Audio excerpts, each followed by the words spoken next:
Hola, ¿qué tal, peloteros? Nos encontramos aquí desde el estudio directamente con Randall Arms, quien pues es un coach de béisbol con bastante trayectoria internacional. En este momento se encuentra trabajando como coach de pitcheo con el equipo nacional de Pakistàn. Está firmado para iniciar a trabajar en la nueva liga de béisbol que se abrirá en Medio Oriente, y al mismo tiempo pues tiene un currículum bastante extenso, ¿no? Desde trabajos con México y con algunas otras selecciones. Tenemos a todo un experto en el estudio, así que vamos a comenzar. Pelotero por el mundo, pero de Obregón oriundo, de la pasión a la fama. Hay solo un segundo, de Puerto Rico a Nueva York, de Venezuela a Japón. Todos unidos bajo la bandera del béisbol. Fanático, viajero y de la pelota misionero, compartiendo nuestra cultura por el internet entero. First of all, I would like to say thank you, Randy, for coming here. It's a very good experience to have somebody like you in our studio, in our show. I'm very glad to have this opportunity, especially because you have a very long curriculum on baseball, a very long history, and just thank you. Thank you for having me. I look forward to tonight. Yeah, hanging with my best friend here and talking baseball. What do you want to talk about? Let's start this thing. Well, first about talking about all the topics that I have here, I would like you to tell us why baseball on Randy's. I think I asked my question out a lot. I think it started when I was a little boy. I went out for football, American football. Trained all summer, went out to my first game in Calexico. That night, I got hit so hard, I saw so many different colors. I decided football was not my sport, so I took the equipment off, went to the coach, said, here you go, I'm going to baseball. I've been with it ever since. There is something very particular about yourself because you grew up at the border. So you can tell us how different is the baseball Mexican culture and the American one. What's the difference, and what can join us as countries? Well, as a culture, of course, there's difference, but I think Mexico and the U.S. is kind of blended together over many years. Born and raised on the border, I got the privilege of learning a new culture, the Mexican culture. Get the food. I love the food. I got to tell my parents, thank you for that one, for being farmers in the valley. But I did a lot of traveling across the border, checking the foods, learning the culture. And as I was playing baseball in the U.S., I didn't really play baseball in Mexico yet, at my younger age. But I did play on the border, and a lot of my friends were either from Mexico or migrated to the U.S. and was playing baseball. And so I got to meet a lot of them, hear a lot about Mexico, and so I decided when I got older that I want to play down here. So as soon as I got the opportunity, I would take it, and that was probably when I was around 18 years old. I got introduced to play down in Mexicali in the amateur league, and that's when I started playing in Mexico. It was only you, the only white American playing in Mexicali, or there were more? No. The whole team was almost all Americans, actually. Nice. Yeah, one of the coaches, the head coach, was Mexican, but lived in the U.S. He lived in a little town called Imperial, outside of Calexico. And he and our assistant coach was American, but lived in Mexicali. So it was kind of an interesting mixture, and it seemed to work. We brought a lot of players from the U.S. to compete in the amateur league. And was it hard? It was very hard. We had umpires that really didn't favor us that much because we were a bunch of, use my French, gringos. Yeah, I understand that. I understand that, but there is a question that just come to my mind because in Mexico, back on your times, maybe you play here during the 80s, 70s, something like that. Mid 80s, early 80s. Yeah, we used to say that back in the older times, The Americans players come to Mexico to learn how to hit a curveball, change ups. We call it junk balls, but yeah. Actually, I tell all American players that constantly hit me up to come to play. It's an interesting thing, baseball, with Mexico and U.S. I have a lot of Americans trying to go to Mexico to play, but I have a lot of Mexicans in Mexico trying to go to America to play. That don't make any sense, but but a lot of the Americans do want to come to Mexico to play, to learn how to hit we call it junk ball. It's curve balls, change ups, sliders. You seem to see more of that in Mexico than you would up in the upper levels in baseball in the U.S. We focus more on speed in the U.S., where Mexico focus more on a curveball. Yeah. Trying to get it to curve as much as possible, but stay a strike. Yeah, see, it's a cultural difference that we have, but it's good, when we share. But that's okay. Things, yeah. It's good because you come down and play over here, you learn a lot more things about baseball and things you probably might not see as much in the U.S. So when you do come across that in the U.S., it's routine to hit that curveball. It's routine to hit that changeup. You're not always looking for the fastball. You're looking for those other changeups, in pitching.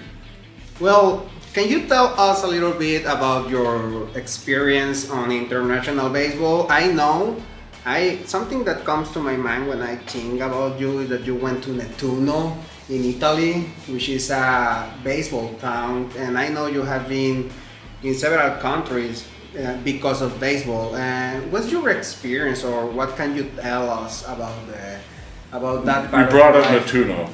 Nettuno is the start of baseball in Italy, and the reason why was because Nettuno is on a beach, and that's where the Americans landed and set up before they attacked the Germans in World War II.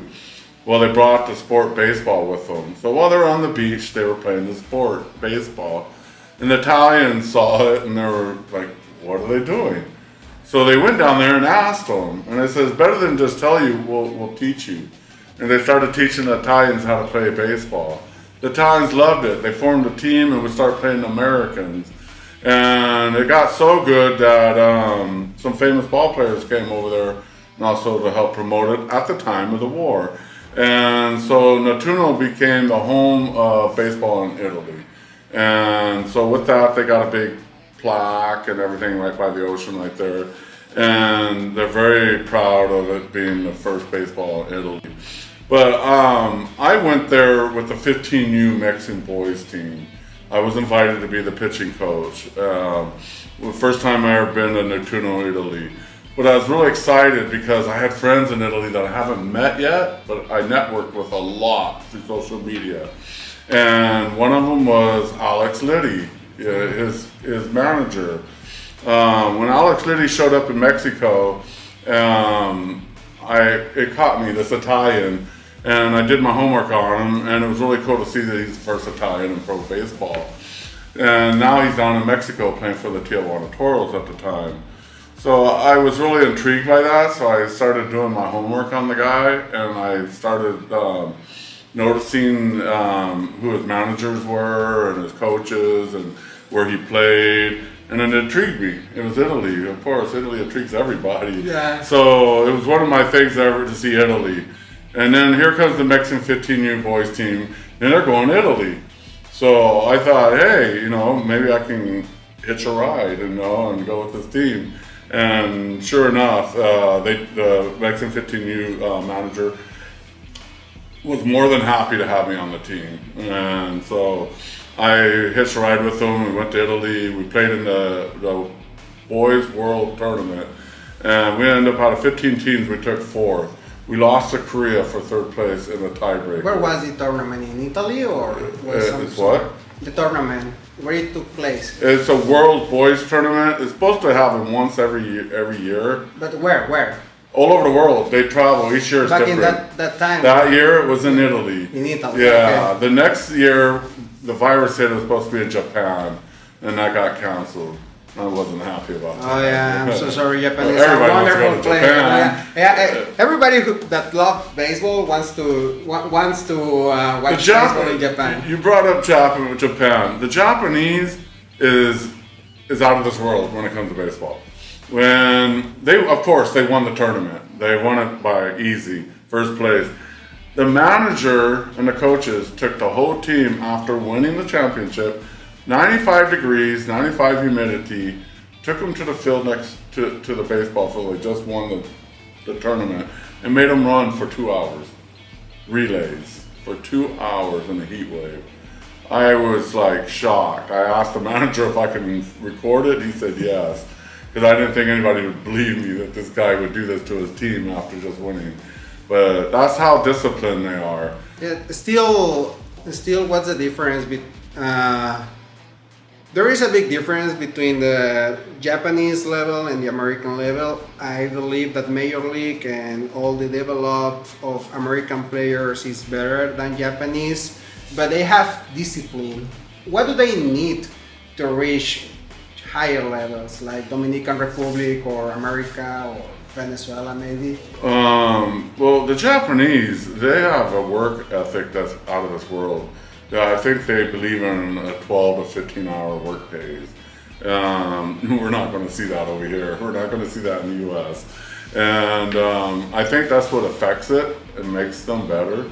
They're so disciplined. They have to do things like, one video I saw where the team lost, they had to go in the stadium and pick up all the trash. Okay? Oh yeah. So who wants to lose and have to go in the stadium and pick up all the trash?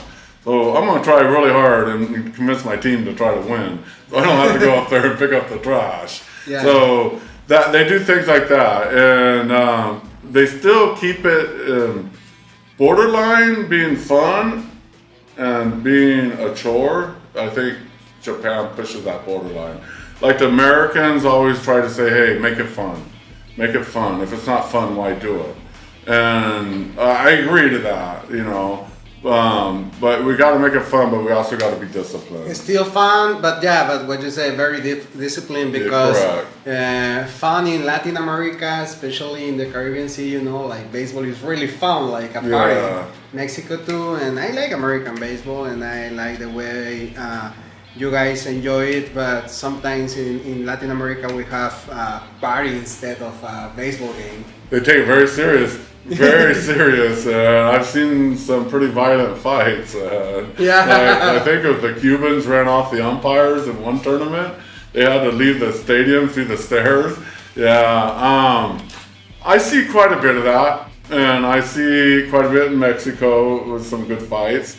And the U.S. didn't have too bad of a one recently either. Me, myself, I don't like violence. No, so I'm not really fond of having that part into the baseball, but you can almost see why. Who wants to be hit by a 95 mile an hour fastball in the head?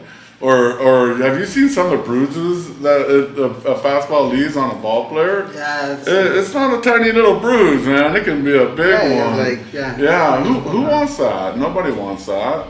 So to pitchers to do it purposely is what it can trigger.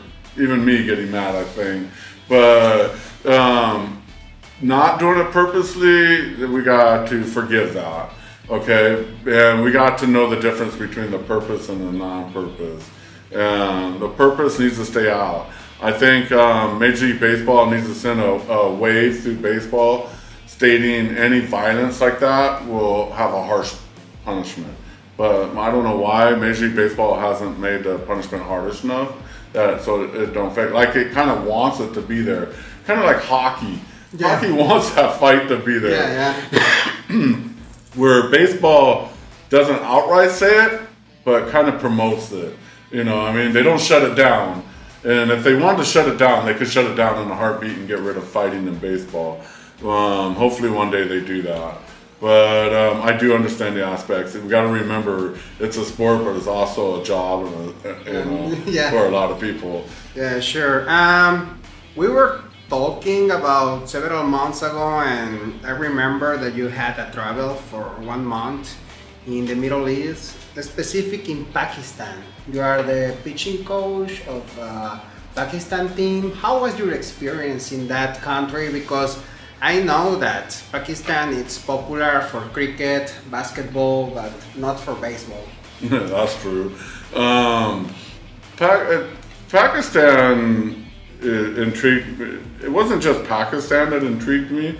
I started realizing quite a few years ago, I like to say the writing on the wall, was baseball was going to grow international. And 20 years ago, 25 years ago, 30 years ago, I started seeing it sprout up in Europe. And I started making connections with Germany and stuff like that.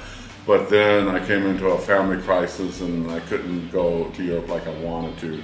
So I had to reschedule that. But I still kept following the growth of baseball in Europe.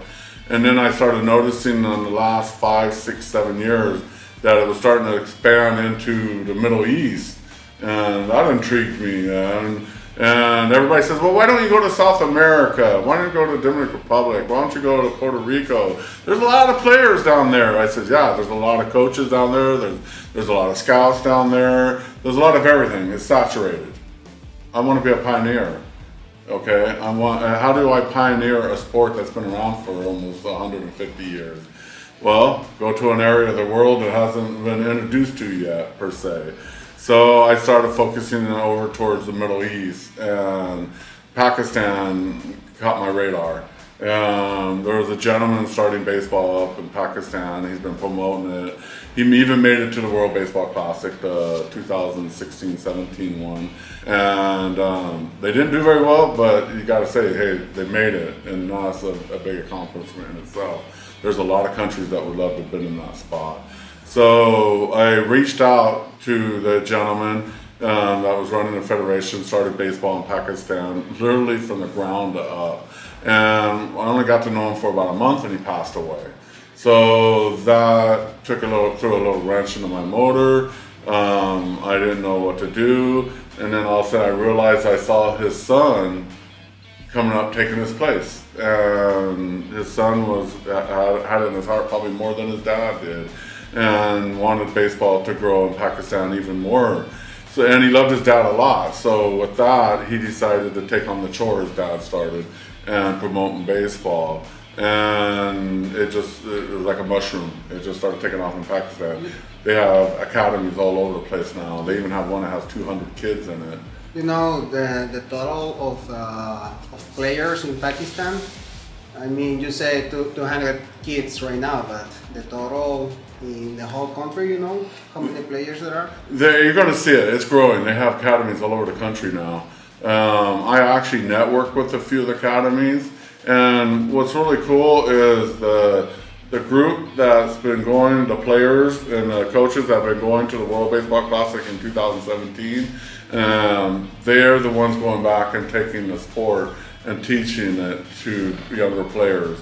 And they're actually starting academies. And that's what we want. We want that to happen. That's how it goes. Plant the seed and grow it. I'll give you an example. When I went there for the month, I first showed up in camp, and I'm there to train the pitching coach, I'm the pitching coach to train the pitchers to be better pitchers in the World Baseball Classic the next time when they get a date. And they finally came up with a date, September 30th in Panama. And but until then, we just been networking and training, and then I went there for a month. And when I was there training them, they gave me roughly 25 pitchers and counting like 4 or more catchers, I think. And one of the kids never touched a baseball. Never knew what to do with a baseball. And he's in my academy. And this is supposed to be a federation, professional team and everything. I was a little shocked. I'm like, man, my catcher, he was my team captain for my camp, was actually the catcher in the 2017 World Baseball Classic qualifier. He's the one that hit the double and tried to turn it into a triple and got caught. So he's probably one of the best players that were probably on the team. And but you got to remember, they never played any of our level players. So they played like Asian players. So they thought they can pull a double into a triple. Over there you can get away with it, but not in the pros you can't. So they learned a hard lesson. But I told the catcher, I says, hey, what do we do? You know, with this kid, you know, he doesn't know anything, man, and kick him out. And he says, okay, I'll give him a game, 2022 World Baseball Classic ball, and we will give it to him for a gift and send him home. And then that night, I felt kind of bad, man. Like, I'm traveling the world teaching baseball, and I'm going to send a kid home. So the next day, I went to the catcher, and I said, no, don't send the kid home. Don't send him home. Leave him in the camp. Let's teach him. You know what? I'm supposed to be focusing on all these guys, but let's give this kid some chores to do and see if he does it. And they said, okay. The kid went out there and did it. Had him toss the ball up, use two hands and catch. All the basics of baseball. You know, you catch the baseball in this area, correct? So I taught him that, and I taught him to throw. I played the catch with him a little bit, and in the day by day, he kept showing up. And he was probably the hardest worker on the whole team. He was trying. He was dead set he was going to prove himself. And he did. He figured out how to do the balance. He figured out how to pitch and point, and he figured out how to throw the ball and throw it hard and straight. And he did it. After 3 weeks, he was our most valuable player. Oh, that's something difficult, especially in those areas, because they are used to cricket, as we say, and they bowl. You know, that's a very different mechanic, and sometimes I had to correct that for them, to adapt, right? To the you know what I did to correct it? Because they run, they take a step and run and swing their arm all the way around. I don't want a full motion like that. I need a half motion in pitching. Man, I don't want you running. You got to stay on the mound. At first, it caught my attention is when I had one come out. Most of them already knew because of the 2017 World Baseball Classic, but I had a couple new ones on the team, and one took off running and threw the ball. Oh no, this is not going to work. Come here. Okay. So this is how I taught them how to not run. I call it the Flamingo. Okay. Flamingo. Yeah, they had to stand up on one leg and bend and hold their leg up and stand in a balance with one leg up. It taught them a few things. It taught them, one, how to balance, make this leg stronger they're standing on. Another one is how to use this leg as in their balance. And then another one was eventually to be able to lean and move forward and make your pitch, okay? But I got a baller. They call them ballers. Yeah. I got a baller here. So we're not going to throw the ball. We're going to practice the Flamingo. And we did it over, and I would count. 1 minute would be 5 seconds, they can rest. Next time it'd be 15 seconds, he can rest. Next time it'd be 20 seconds, he can rest.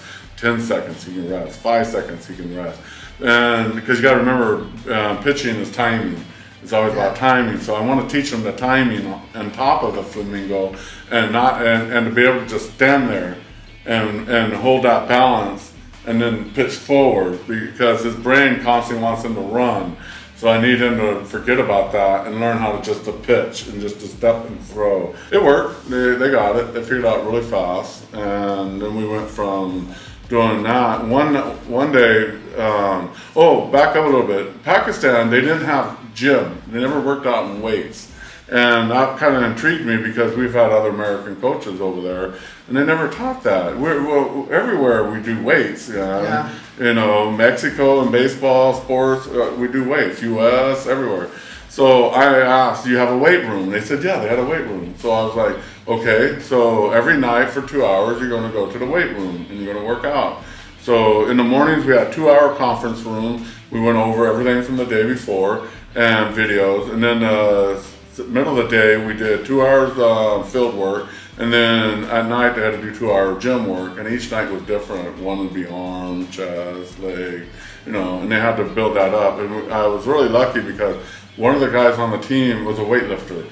And his best friend just won like the Pakistan weightlifting contest in the world or something. So what better guys could I have to be working work with my guys, and it's in their heart because one's on the team. So we set up a plan and we worked off of that, and he trained the players in the weight room. Now it's mandatory across Pakistan in all high school, colleges, and athletics to implement weight rooms because of me. And but you're gonna be on the World Baseball Classic qualifier in Panama, and it's gonna be tough. You know, you're gonna face Panama, Nicaragua. Well, we got a break in that. We were supposed to play Brazil, and that didn't go well in the 2017 one. But for some reason, they switched us and they gave us Argentina for the first game. And I've done my homework on Argentina. We're pretty close to level with them. Yeah, I think so. And about the roster, you spent 1 month in Pakistan, but you say that you're also looking from players maybe from America or Canada with that have Pakistani background. When we got lucky, we did find some. When you look at them, they're like, they're not Pakistani, but somehow they got family in there somewhere, and it's enough for them to play on the team. A couple of them, I think we have one American on the team. Don't hold me to this, I'm just going by what I'm reading in the WhatsApps and the messages that are streaming in from back there. I met the kid, he did really well. He's young though, he's only like 17, I think, 18. And he's American, but his father and his whole family lives in Pakistan, and they've been there for quite a while.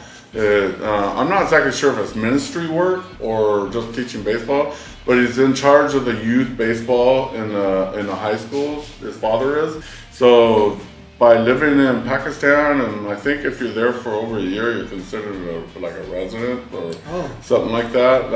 I'm not exactly sure, don't hold me to this, but I think that's how they got a loophole to get him on the team.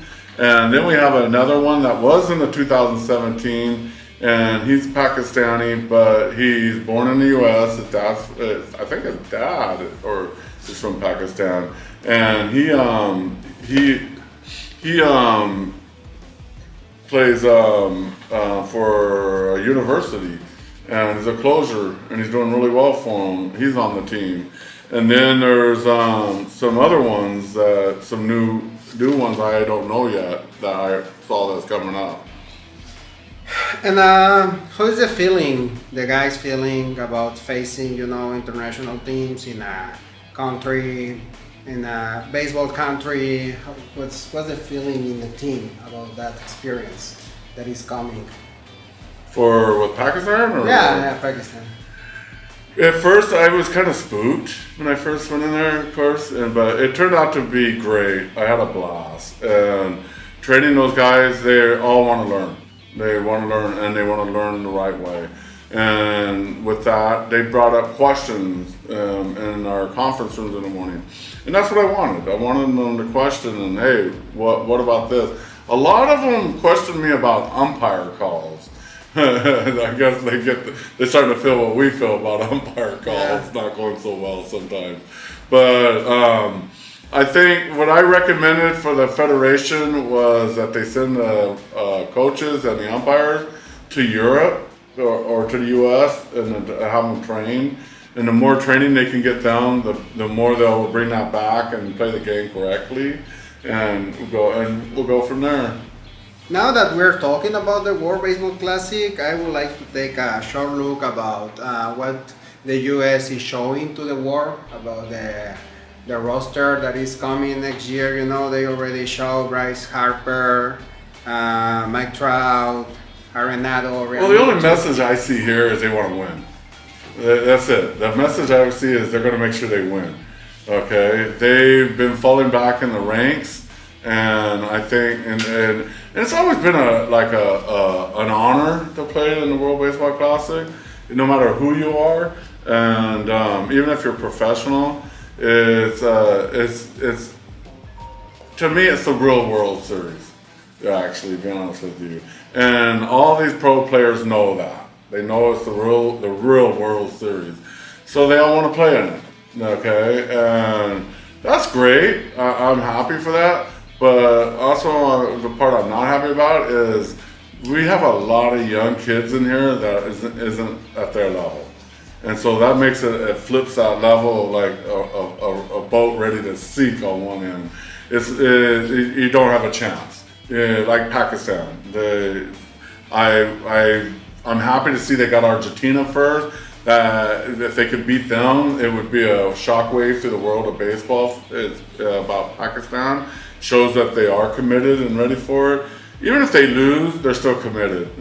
What I see over there, what I saw, was way above and beyond than I expected out of it for baseball. So I see a lot of coming out of there. And then we were talking about a lot of World Baseball Classic, but you sent me a letter that you are joining a baseball team in Dubai. A new league. Rivera from the Yankees and Barry Larkins from the Reds are putting a league on, starting a league in Dubai, and it's called the United International Baseball League. And this is the final frontier, I call it. It's the last part of the world that has not mined for baseball, and now is going to be. These guys got together with Eddie Diaz from Mexico, Venezuelan, but from Mexico. If anybody knows him, he's with the Durangos, general manager over there. She's actually from Dominican Republic. Yeah. Oh, it's Republic? Yeah, Dominican Republic. He's Republic? Yeah. Oh, I thought he was Venezuelan. Dominican, yeah. Oh, I hope I didn't insult him. A good friend of mine. No, I don't think so. He considers himself Mexican because he loves Mexico. Yeah, all his work is here in Mexico. I think if you ask somebody in Ciudad Obregón about him, they think he's consider him Mexican. Yeah, of course. I know. I thought he was Mexican for a long time, dude. But he's actually my boss now. I will be working under him. And he took over the player development for this new league. And so I have had interviews with them. I was very happy. I actually came back from Pakistan, and I wasn't home 2 days, and I got a phone call to show up in Williamsport, Pennsylvania, with the Pakistan president, meet him there. So I flew over to Williamsport. We met for the International Little League Conference, and I got a couple pins up here from that, and it went really well. I started realizing why he invited me, because I know a lot of people in the World Baseball Classic organization in one part of the world, where he knew the Asian part on the other side of the world. I knew all the Europeans and Americans. He knew all the Asians. And that makes sense because he's over in the Asian world part. So his brain was ticking better than mine. He figured out if I had me there, and they're all going to be at the Little League Congress, okay? All the federations showed up for it. And we networked. I introduced him to all the people I know. He introduced me to all the people he knows. And it made our network grow bigger and stronger, actually, and with that. And then we got a phone call from, I think it was Major League Baseball, called and says, meet us in New York on this date. And I was like, Saeed, I can't make that date. That's my travel date back home. Well, change it. Well, I'll try. My wife's like, no, you're not changing it. You're coming home. I'm not losing this money. And I'm like, Saeed, I can't do it. And you got to reschedule it. And he goes, oh my God, this is, Major League Baseball. You don't tell them that. I said, well, I don't know what else to tell you, bro. And he's like, okay. So he comes back and he goes, you know what? They're working with you. They moved it to the day before. So we got to go to New York right now from Pennsylvania. What? So we get next early that morning, we jump in a car, and a nice sports car. I had a Dodge, brand new Dodge sports car. Flew that thing. Lucky I didn't get a ticket, man. But we flew all the way to New York that day. We got there and we met him. We had a 3-hour meeting with him, and it was all about that new league. And we had the World Baseball Classic guy there. One of my connections showed up, and we talked for 3 hours. And the whole 3 hours, I'm like, what does this have to do with me, man? And then finally at the end, I figured it out. When they were all done, they focused on me, and they said, hey, we want to offer you a job. And I was like, okay. I kind of expect something was going to happen. And they said, you don't have to answer us now. You go home for a couple of days. I know you're ready to go home and rest. And that Friday, we'll have a 12 o'clock noon conference meeting, a second meeting about this. And I said, okay. And then I get a WhatsApp message like on Thursday. Eddie Diaz is going to be in the interview with you. And I was like, Eddie Diaz, one from Mexico? And he goes, you know him? I said, everybody in Mexico knows Eddie Diaz. Sure. You know? And he's like, oh, that's true. And he goes, yeah, he's going to be in the interview. Oh, is that a good thing or a bad thing? Because like he knows of me. I tried for 3 years to contact Eddie Diaz and I couldn't get him. I wasn't high enough on the totem pole yet. And I guess I finally made it. And so I was like, oh wow, I'm finally going to get to meet Eddie Diaz. I've been trying. That Friday, right on time, we had a Zoom meeting. Eddie Diaz is there. And I did mention to him, I said, dude, I've been trying to contact you for 3 years, and I think you know that. And he goes, yeah. He goes, I've been very busy. I said, yeah, I understand, you know that kind of line. The background about the league, there is a purpose, I think, is develop players from Middle East, right, to play in Major League. And another question here, I asked them both together. It's what difficulties you think the league is gonna have facing cricket in the area, because there are cricket? Yeah, because there is going to be. They're going to try to blend it together. They're going to try to get the fans. My guesstimate would be don't plan a game during a cricket game. If you're trying to blend it together, don't schedule. Because cricket is huge. For example, in India, they will follow cricket before they'll follow baseball. I'll tell you right now. But they're Barry Larkins and Rivera and them, Eddie Diaz. They're all trying to get supposed to be 2 billion people in that area, and they want to try to get a percentage of those people to go to games. Yeah, but cricket it's huge. Like it's a very. But it's a resemblance of baseball, though. It's a bat and ball game. So they're banking on that many people like that bat and ball game. They're gonna like our bat and ball game, and it's been around long enough. And supposedly they tweaked it a little bit, the rules, and make it probably more presentable to the Middle Eastern people. I'm waiting to see that too. Oh, let's see that. They have a really nice stadium. It's been there for a while. They use it for multiple things, and it looks like they use it for cricket. And we are talking also about the purpose of the league. You think it's only promoting baseball, or also develop players to play in Major League? Well, at first, I think what they're going to do is it's supposed to represent Middle Eastern players, okay? But I think at first, the way I'm seeing the structure is, I've had some Mexican players in Mexico. I bring this league up, and they're like, "Oh yeah, Eddie Diaz has been talking to me about going over there and playing." So I started putting two and two together. They're trying to bring in, and they want it to be AAA, AA level. And which is difficult to reach. AA and AAA level is it's a hard high, level to get into. So they wanted to take off though. So what they're doing is they're going to bring in players from all over the world. And Eddie Diaz in Mexico has a lot of connections. He's got outside of. So there are going to be foreigners too, like a lot of foreigners, all foreigners, I believe. It's almost going to be all foreigners. Oh, this is going to be a show league. Yeah, to show baseball for people. They're trying to push it towards a scouting league because I heard that they got scouts going out through Europe looking, and I want to be part of that scouting league, but they're not opening the door up for me on that one. I've hit it a couple of times and the door didn't get opened up. Like, hey, I can do this. Hey, I got connections, and I do, and I have countries coming to me and saying, hey, I got a player I want to send to over there. Hey, I got a player. And I send it to the league, and the league's like, give me their information. And it's like, no, I don't want to give you the information. I want to pass them on to you. I want to be part of it. A part of me always wants to be a scout, okay? And yeah, I've always been a coach, but I think that's how scouts become a scout, is because they coach or play, or both.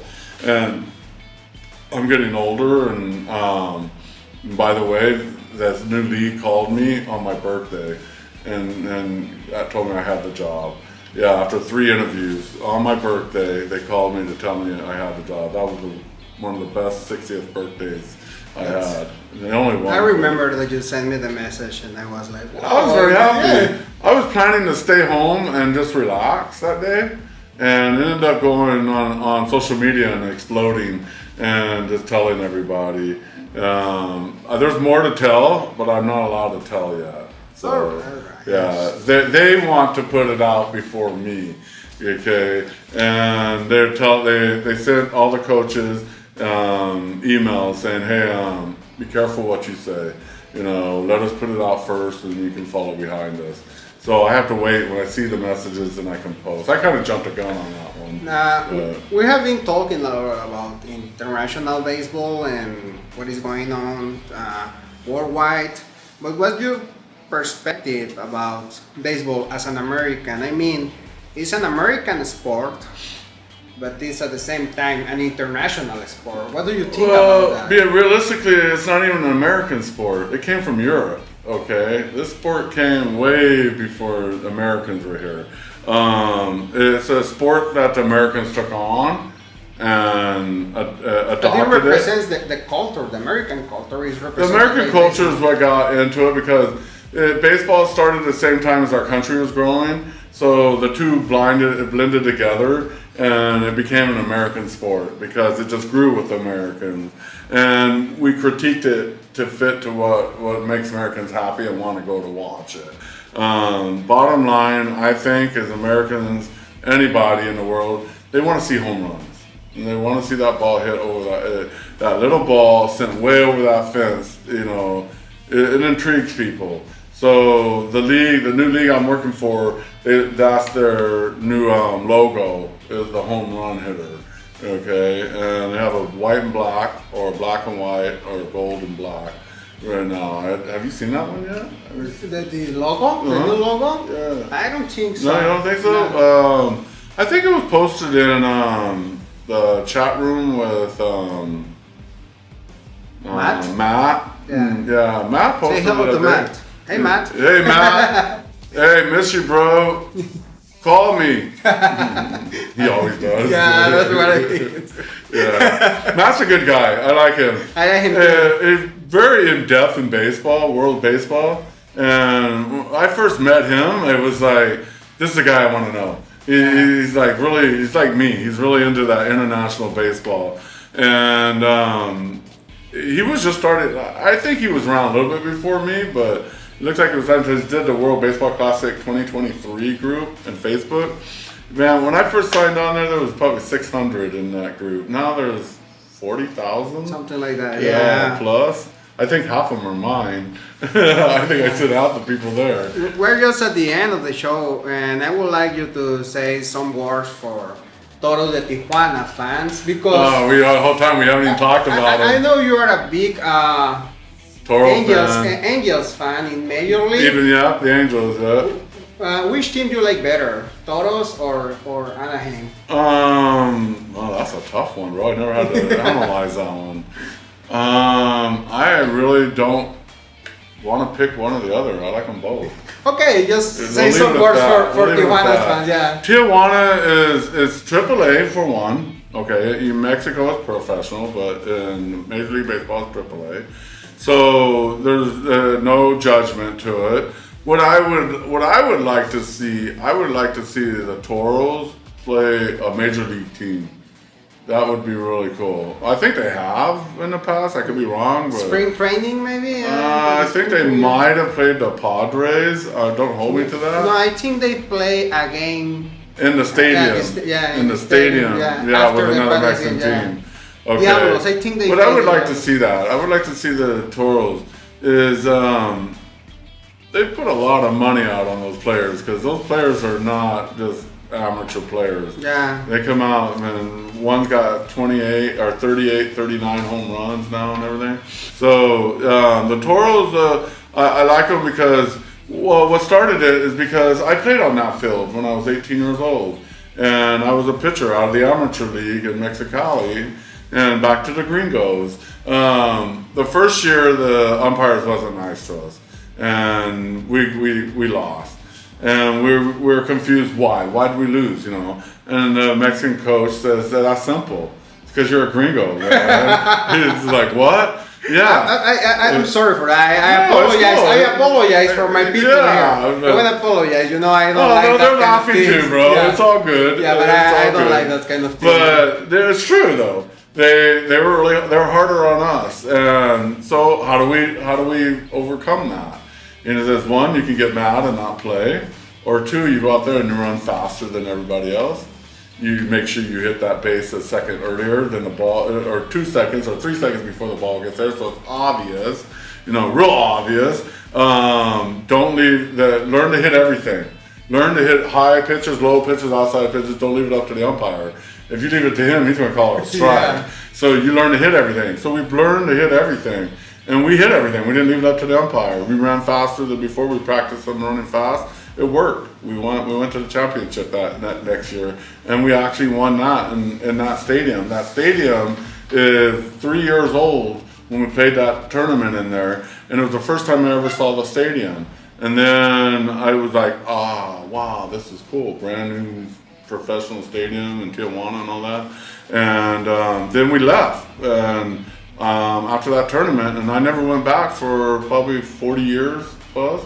And then I met my wife, and we got married, and she decided she wanted to live in Mexico, back in Mexico. So I said, why not? Let's go. So we moved back to Tijuana. We had a house there, and she invited me to a game, and it was a Toros game. And I was like, I know this stadium. And she goes, yeah, I hope so. You told me many stories about it. And so I liked it. The stadium was a little rough. I'd seen better days. And I was like, well, I had fun that night. That was really cool.